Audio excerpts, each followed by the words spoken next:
I'm glad I'm going first, and I'm looking out at you, and I feel so old. One of the things, as I understand my job to be, is to talk a little bit about asset pricing, but keep in mind that if you work in asset pricing, you are undoubtedly deeper and have a better understanding of the subset of asset pricing that you've been working on for the last 1 or 2 or 3 years than I do. So this is more of a quick tour of asset pricing. And I smiled a little bit when I thought about talking about asset pricing, because honestly it's just hard to keep track these days of factors. And so the first thing I want to talk about is factors. I think when Fama and French first wrote their article, which I believe I saw a first draft of it in 1991, it was difficult to imagine the explosion of factors, other empirical factors that would be written about in the literature over the course of the next 25 years. And that's, I think, exactly what we've seen is an explosion in the number of factors that have been proposed and analyzed as to whether they are important predictors for the cross-section of returns. And so this visually, over the last 25 years, I think the asset pricing field's gone like this. And I think over the next few years, it's going to start to do this. It's just got to. In some part because we've gotten a little bit skeptical about the factors that have been proposed. And I think a good example of that would be Cam's work, the ... in the cross-section paper, which has sort of a melancholy view of what we've done over the last 25 years. We argue that most claimed research findings in financial economics are likely false.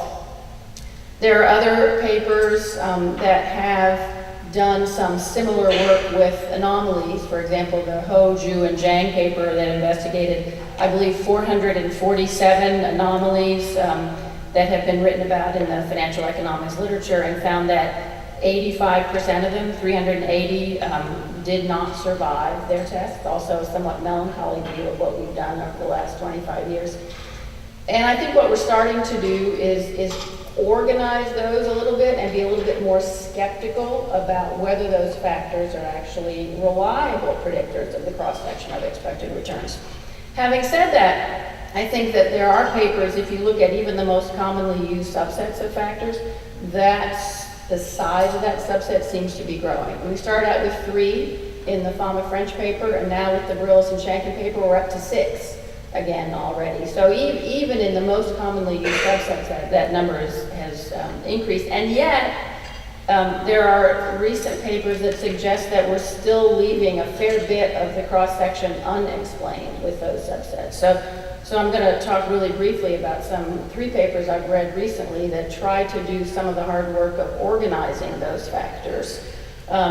One, say, the Kelly, Pruitt, and Sue paper that says that we're still leaving a lot of the cross-section in what might be risk-based differences in cross-sections of expected returns behind. And I think what other papers are starting to do is to provide, from a more econometric mindset, some more of the organization that we need to do with these factors. Although, interestingly, these papers take a quite different view of where we are and where we need to go in terms of this organization. The more optimistic view, I think, is captured well with the Fung, Giglio, and Zhu paper that says that if we take a strong stance on what we know now, that the hurdles for additional factors are sensibly higher, right? That we won't go out and try to find factors that don't actually explain the cross-section and sort of add them to the mix without thinking really carefully about them, which I think is a useful thing to say. But that paper still says that the structure of the model that we're looking at makes sense. And keep in mind that the structure of the model that we're looking at uses characteristic-based factors on the right-hand side of the equation. The more pessimistic view, I think, is well captured with the Kozak, Nagel, and Santosh paper, which says that our multi-decade quest, right, may be heading in the wrong direction. And what they claim in their paper, that when they try to find a characteristic sparse factor specification for the cross-section of returns, that doesn't work very well. And what really seems to work in their paper are the principal components of those factors. And for those of us who remember the arbitrage pricing theory, that's not necessarily an optimistic view of the world, because the problem with principal components and the problem with factors is it's hard to understand what the economics underpinnings of those factors might be. So where are we left with now? I think we kind of have a glass half full and a glass half empty sense of the world. Are we heading in the right direction? That would be one thing. And what's the hurdle for a new factor that one might propose in the paper? I think that hurdle is higher than I think it needs to be. I think we have, over the last 25 years, explored so many different types of factors that it's probably more useful now in trying to organize the drawer a little bit than trying to develop new utensils to put in that drawer. That's a quite different kind of research. We've been in exploratory mode for 25 years, and I think what we're likely to be heading toward now is research that really focuses more on the econometrics of the problem, perhaps. And if you build models on what might be good models to justify the factors that you're putting on the right-hand side. Modeling part is hard. We said that 25 years ago when the Fama French paper first came out, right? We said that now that someone's going to build a better model that explains why these empirical factors make sense. And I don't know that we've actually done that over the course of the last 25 years, and that there's only 2 extra empirical factors on the right-hand side. So I can't be that optimistic unless someone comes up with a really clever way to both organize and model this, that we're going to be successful about that over the next 25 years. And so that's a different type of research that relies more on econometrics, I think, than economics. The interesting thing about this is that the focus that we've had in the last 25 years has really been very equity-centric, very public equity-centric. In some sense, we're like the person that's looking for their keys where the light is, as opposed to where the keys might actually be. And so one of the things that I tried to think about is what other types of research might be more, I'll say, exploratory and economic, as we've been doing the factors for the last 25 years, if that's what your preferences are in terms of research. And some interesting things that we've left out for the last 25 years, and in large part because we have not had the data to analyze those problems. The first thing I would say is that private capital might be an interesting area for research. Private capital represents almost 2/3, this is an estimate obviously, 2/3 of capital, and yet we know relatively little about it. And there are a lot of different flavors of private equity, everything from real estate to hedge funds, buyout, growth capital, family business. Family offices represent a growing share of capital. We know almost nothing about them because the data sources have not been available. But there are researchers who are trying to put together a consortium of universities that try to grab those data, and they have been moderately successful. Let me put in a plug for one at the University of North Carolina. Greg Brown at our place has developed the Institute for Private Capital and the Private Equity Research Consortium, and he has good data sets available on private equity and is developing good data sets on hedge funds and commercial real estate that are available for researchers' use that might be able to help us shed light on what factors are out there using a broader cross-section of asset classes, and I think that might be useful. I've seen some other papers more on the corporate finance side that also use new data sources that are quite intriguing. For example, Nicolas Cruzet at Northwestern and a co-author have used the census QFR reports to look at small and medium-sized enterprises that are not publicly traded, to try to investigate some interesting questions in corporate finance through the business, how financial frictions through the business cycle affect these firms. And I think he managed to accumulate a data set that nobody else had and get some really interesting results there. And I think that hard work should be able to pay off. And I think that there are other markets. I think that there is a growing set of papers on how inferences drawn from the derivatives market may help us to organize our thoughts about something like the equity markets, which can be really useful. And of course, there's international. And here I'm not going to talk about international, that's somebody else's job.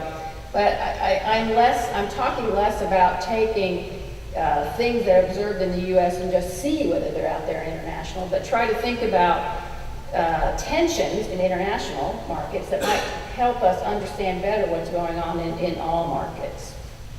For example, cross-sectional differences in the legal environment is something that we've been taking a look at, and whether that can help us understand how financial decisions change if you look at differences in the legal environment. Well, to answer that question, you have to have differences in the legal environment that you don't have if you stick in North America. So I think that might be an interesting place to go. And I also think that there are interesting problems that people are starting to look at that we have been ignoring for the last 25 years that have come about just because of changes in our own industry. For example, one of the things that we did at the JFQA was take a look at, think about it as pods of papers that have a surprising theme over the course of the last couple of years. And there were two themes that we noticed in accepted papers at JFQA that I don't think we would have forecast 5 years ago. And one is finance and innovation. And that has two different flavors. One is how does finance facilitate innovation inside the firm? But the other is how is technological innovation out there affecting financial decision making? And that can happen both in market microstructure, where we're starting to see quite big differences in liquidity provision across markets, but also in terms of just what machine learning can do. And there's this really nice paper by Farboudi and Veldkamp that talks about what machine learning might be able to do to information processing inside the investment industry that I think is a good illustration of that. And the second pod of papers that, again, we would not have anticipated 5 years ago has to do with culture. And that is, how does culture affect people's risk preferences? I would not, this may be somewhat related to the recent Nobel Prize in economics. We think about behavior, and that might be a subset of culture. But I have seen papers on this both on the investment side and on the corporate finance side, which I think may be a signal of an interesting stream of research going forward. And the last point I have, there are other changes in market structure. You know, one of the headlines in the Wall Street Journal today talked about how Vanguard has accumulated so much money over the last 2 years. I think they're up to $4.7 trillion, all passive investment. And an interesting question that I think I've seen exactly 2 papers on is what are the limits of passive investing? And what are the consequences of the huge increase in passive investing that we've seen over the course of the last few years? That's a really difficult problem. I wouldn't know where to start with it, but I think it's a really, not just timely, but I think it's an important piece of research that we really have not had to worry about too much. But if passive investing is 6% of the industry, it's probably not going to affect the rest of our lives that much. But as it starts to approach a third of the industry, then I think it may have some real economic consequences. And I, for one, have no idea what those consequences might be.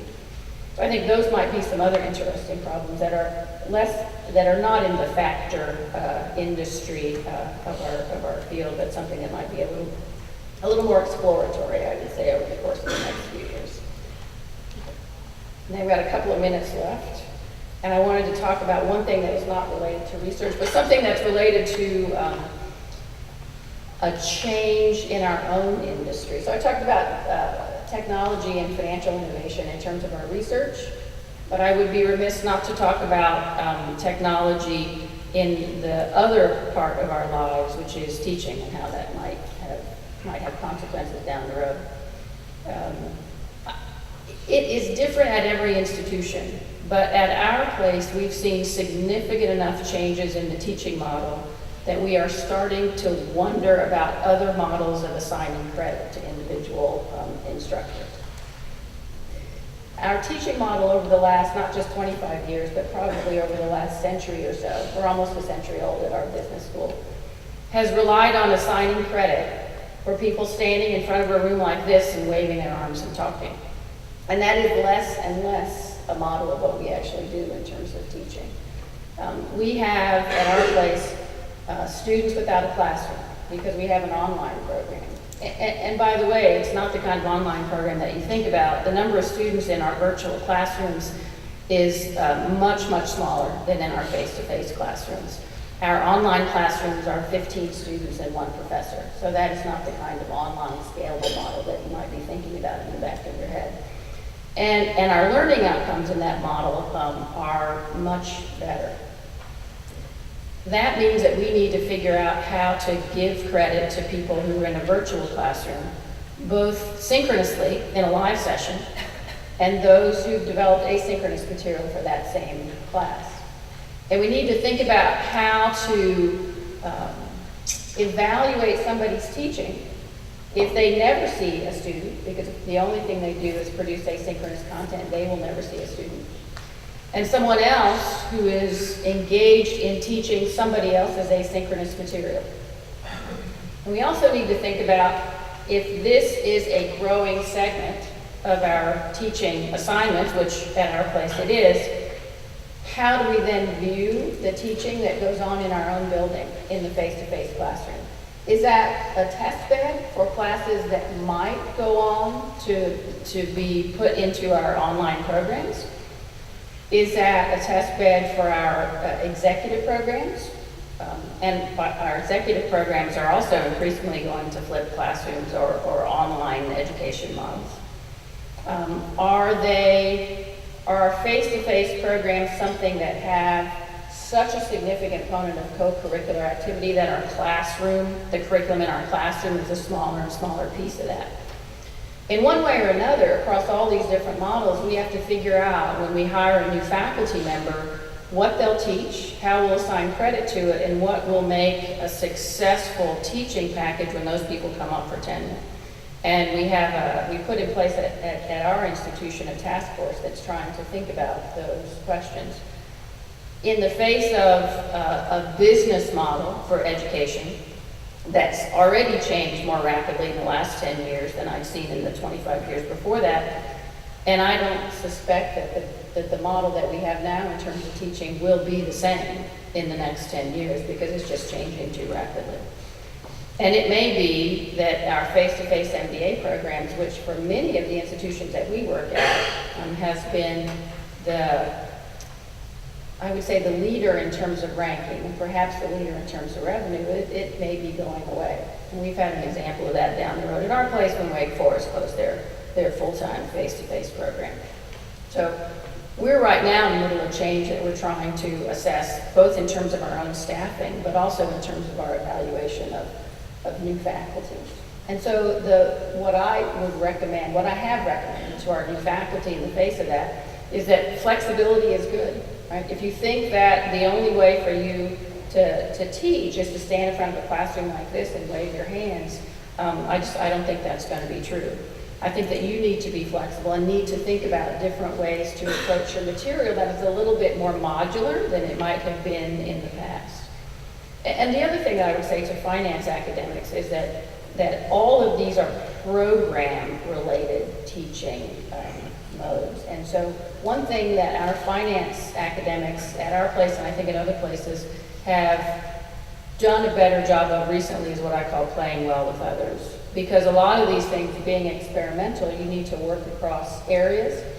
And it is a terrific bonding moment for faculty who may never engage in terms of their research, or only rarely engage in terms of their research.